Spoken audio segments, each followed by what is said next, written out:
You want to start it? Start it? Okay. Let's start the show. People always assume it's combat related. Mm-hmm. I did, but it's kind of like I wouldn't say curse, but it's like it just sucks when it's brought up, especially with that thought. Because people assumed it was. Yeah, they're like, oh, thank you for your service and sorry for your sacrifice. And like, listen, I served, I did my deployments, and it was fun. And then you got done. And then I got into hairy situations over there, but then I came back and went to have fun and hit a tree at 65 miles per hour. I didn't realize it was that fast. That's crazy. Yeah, I know, on a dirt bike, right? Right. I had a KTM 300 XCW, which is the wide range gearbox. Mm-hmm. Had 6 gears, so it was the Baja bike. Mm. And I mean, They'll probably hit like 85, 100. I would think easy. probably, I know the 250s you can get up high on this. Probably 70 is maybe really 75. pushing it. Yeah, because they said I was like when they picked my bike half up because it broke in half. They kicked down the transmission and I was in 6th gear. Damn. So it was pegged out. Yeah. Damn. Like I mean, and it's a 2-stroke, a 300 2-stroke. Oh yeah, that has all sorts of power. So you got I mean, the first 3 years I had the bike, I mean, I learned how to ride on that bike. Mm-hmm. But the first 3 years I had the bike, like the first day I rode it, we went out behind Don Poncho's.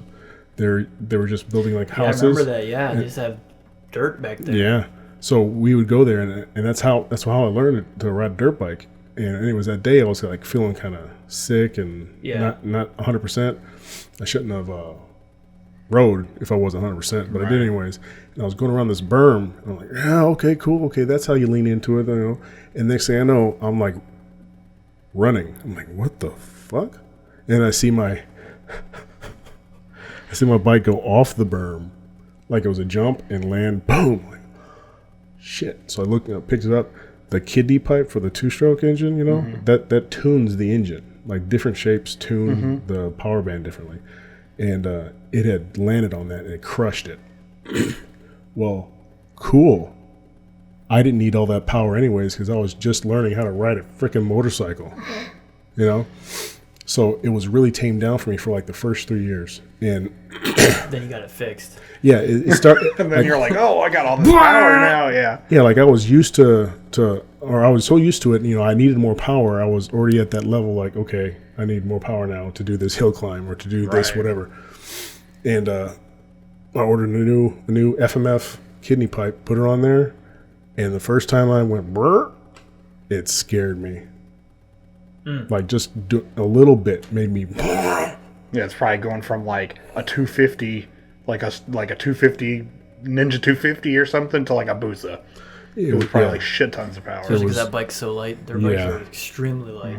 Even the heavy ones are still light. Yeah. And the thing is I wasn't the guy that liked to do the doubles or the triples or, you know, any the table. I like tabletops because they're a little, I don't know, I guess safer, I guess. Doubles just kind of scare me. But I was never the jump, never the trick kind of guy. And I thought I was safe, but I would always be the one to be like, all right, I'm going to show you what speed is, bitch. You know? And that's what caught me, you know. What actually happened was I'd come back from deployment, and it was my last deployment, obviously, my 8th deployment. Oh, shit, I didn't realize you went 8 times. Yeah, I deployed 10. Damn. To combat. I'm over here thinking I did something with my 2 deployments. No, you but did. now You did. You guys do more because you go out more frequent, but you're not there the whole time. We're not there for a year. Right. Yeah, it was 90 days maximum when I was in. Okay, so But my 2 years would have been more equivalent to... Yeah, so you do your 2-3 months, and then you come back, but you're only home for like a couple days before you go TDY somewhere else. And do train-ups. To go back. Oh, okay. Yeah, or to go to Europe, South America, wherever. Right. Like, Yeah. I just let all the new guys do the TDYs. Oh, I was eating them up. I was fighting dudes to go even TDY because I was a single dude. And I was like, I'm gonna try to make as much money as I can. Same with me. That's why I was a deployment guy. So yeah. But anyways, you gotta get that 350 a day. Yeah, 350 a day. Yeah. Speaking of that, We come back. Well, I come back from that last rotation, and when you come back from rotation, you know, you got your time off and all that stuff, but If you're lucky. Yeah, we're still working. We still do our job, right? So I get there. We're still doing our job. My team was running, forget what aircraft phase, but then it was up. Like we had gone through run-ups and all the checks and everything, and the flight company had it. But then something happened, and it like hard broke, and we can't have all the air. We have to have like our aircraft up and ready to fly because of the unit and everything. So they call us in on the weekend, like, hey, you guys got to come in and got to fix this, right? So I tell my wife, hey, I can't come down to Nashville and be with you this weekend because, well, she wasn't my wife then. She was still so she's from Nashville then. Yeah. Okay.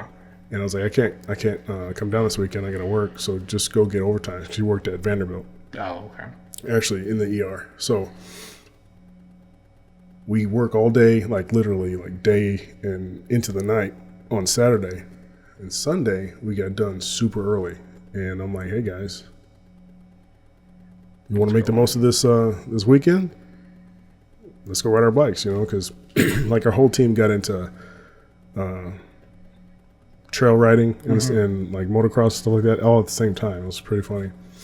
But yeah, we decided, okay, let's make the most of it. So we got our bikes, went down to Turkey Bay, and we were doing all the trails. We did like 3 or 4 or 5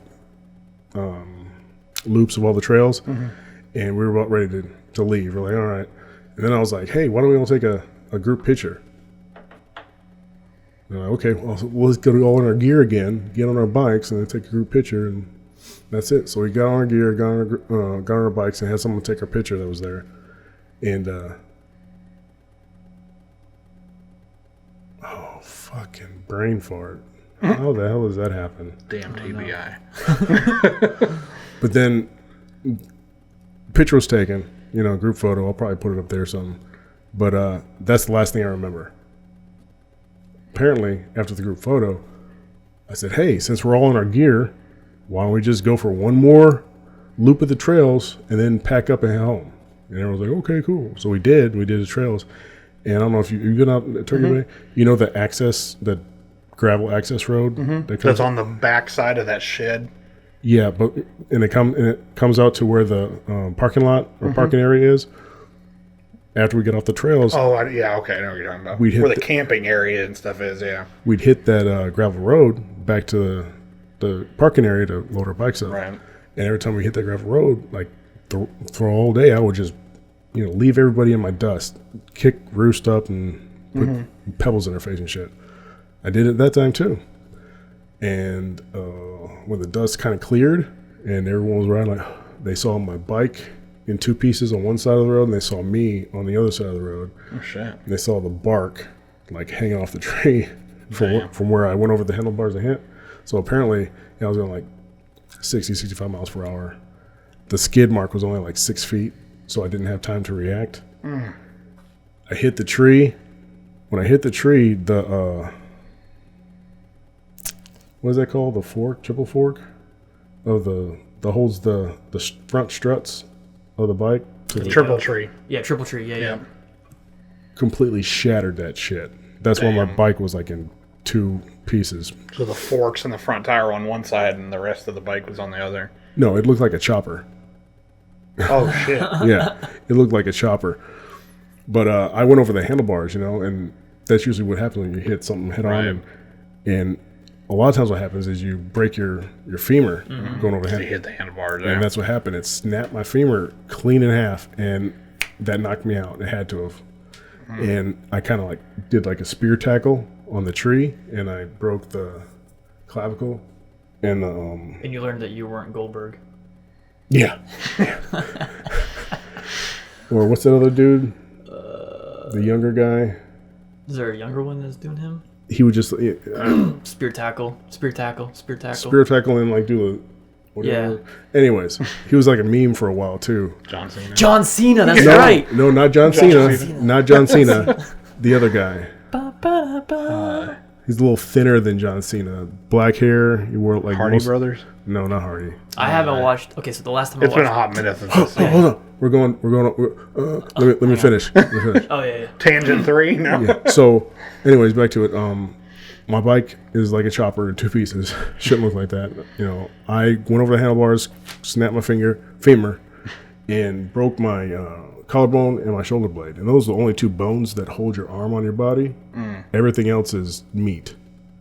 So my arm like swung around the tree, and when it swung around the tree, it unplugged the brachial plexus nerve branch from my spinal cord. Oh shit! Like really close to the spinal cord, so they couldn't do any surgeries or anything. And then I bounced off that tree onto the other side of the road. But luckily, my guys, they're on their shit. They pretty much saved my life because I had a C1, C2 fracture. Oh shit! So if I So would you have could have been paralyzed. no, that would have been death, dude. Well, yeah, that's what I'm saying. Like, had it not been death, you could have been Christopher Reeves in the chair. Christopher Reeves in it, yep. But they Thank were on you it. very much. My name is Derek Gray. I am the next Stephen Hawking. But yeah, I know you're gonna keep doing it. But So it could have been Freedom 2.5 at that point. but Freedom 1/4. they kept my head in C-spine. Like they held my head in C-spine. Completely assessed me and all that stuff. It's been so long I can't remember it all. Dude, But isn't anyways, it great to be with friends who are like, know what the fuck? know what they're doing? Yeah. yeah. Plus, I think about that often when I'm in like civilian company. Like, fuck, if something happens, like, I'm screwed. there's so much pressure on me. I'm the only one that knows I have to do firearm training. I have CLS. like first responder. Like, I'm the guy. Fuck. Plus, not to mention they had all that training, right? And they've done stuff, but they also used to work at Mammoth Mountain in Kentucky? California. No, Oh, okay. I was thinking Mammoth Cave. it's like a ski resort, Yeah. and they worked the EMT stuff and the Oh, yeah. so they knew what they were doing, and they saved my life. So Damn. yeah, and then I got on a light flight helicopter. They flew me to Vanderbilt, and I come in. And who's working? Right. Who's working on Sunday? Your wife. Soon to be wife at Soon that to time. be wife. She's like, fuck you, I'm not dating you anymore. No. She I look back there and she they told passed- me that we got this cracked out pimp. Yeah. she passed me in the hallway.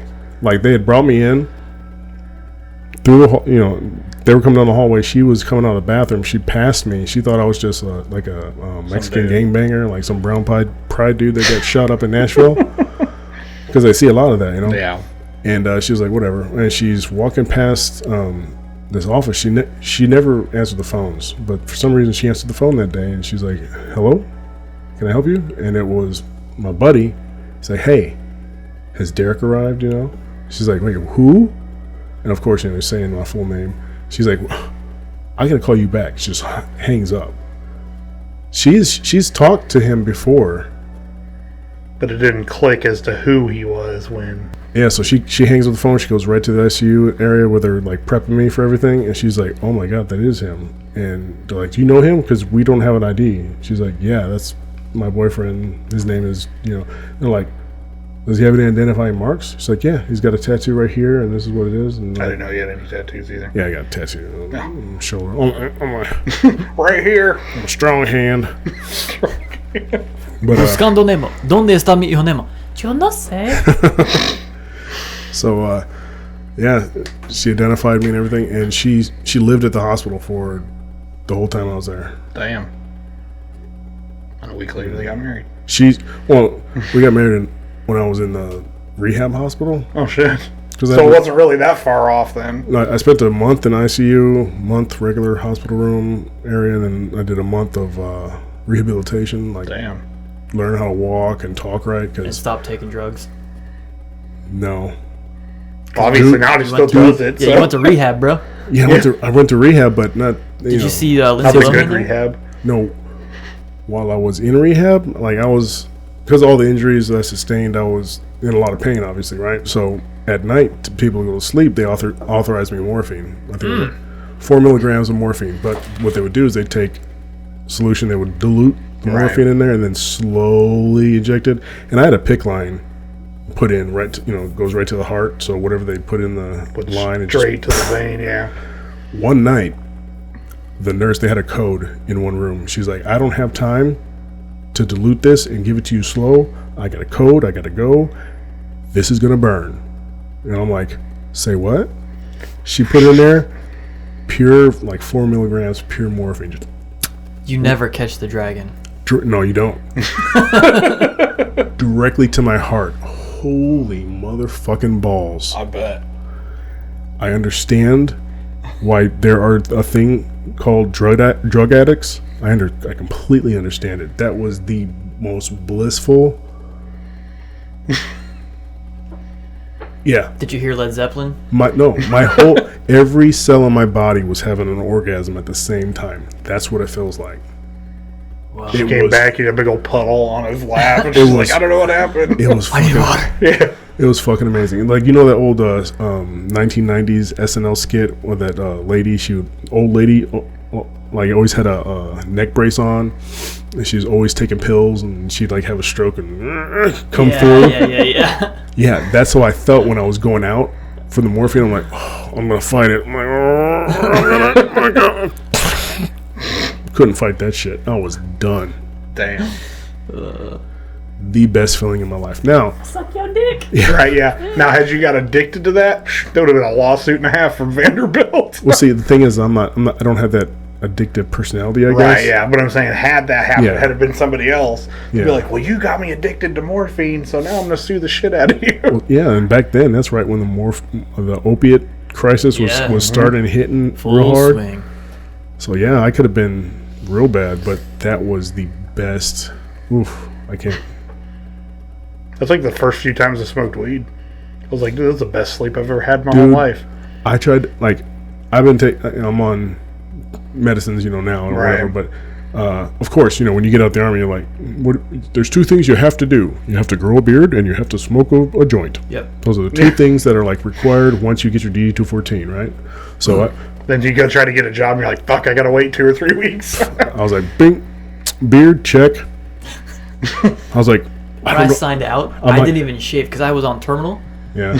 So like I just walked in, and I had a little bit of scruff. It wasn't like crazy. It was kind of like yours. Right, yeah. And the guy just looked at me, and he's like, "Really?" I'm like, "What are you gonna do? First off, you're a You civilian. kick me out? Yeah. And second off, I'm signing out of the Oh, army." wait. At the guard shack? No, at the soldiers center, you gotta sign out, right? Oh, yeah. For your final, like, you're turning your little packet or whatever. And Yeah. he's like, "Really, guy? Really? And you're an NCO?" And I was like, Yeah. What are you gonna do? I'm a civilian now. Yeah. Yeah. Give me about 30 seconds in a pen stroke, and I'll be out. Yeah, as soon as I signed it, I took my top off. He's like, "Really?" And I'm like, "I'm not in the army anymore. I'm not supposed to wear the Kick me uniform." out? You should have just peeled off the U.S. Army. Yeah. I remember when I was first in and I went on leave. I still wore my beret though, because I want people to know that I was. Tan top and pants and a beret. With your scruff. Yeah. No, I Get a remember shaving profile. when I first. Yeah, like I could have had a shaving profile, easy. When I first. Wait, no, I was white, so no. Yeah. Yeah, when I was first in, I remember going home on leave and seeing guys in the old field jackets. The old field jacket. Yeah, the OD The greens. yeah, I was gonna say the BDU one. BD ones were comfortable. Yeah. My dad still has his. He still wears his. I'm gonna go buy liner one because the all liner. these jackets I have, like they're not. Oh yeah, the ones that same. everybody wore underneath their AC Yeah, because you weren't the supposed smokers, to. Yeah. smokers jacket. Yeah, The field jacket liner. it's a whoopee. Yeah, Yeah, exactly. it's a That's what I was Whoopee. going It's to a- say. It's a custom. There's a company that I found that actually makes hoodies that are whoopies. Oh my god. What? Yeah, No shit. they That make ain't them. that like- They're all sold out. Like they had a sale, I think. On Does it come in BDU? That's all I care Yes. about. I'm getting one. I'm gonna get one, dude. I was hoping they had chocolate chip too, but they. chocolate chip? Yeah. Is that what the desert one was? yeah, that was the first desert. yeah. one. What a big mistake that was. Yeah, but then they didn't have that, but they had, of course, multicam, but they were out of the BDU pattern. I'm not really big on multicam. Like it's great for hunting around here, especially, but I still prefer my BDUs over it. BDUs, yeah. Be all you can be, bitch.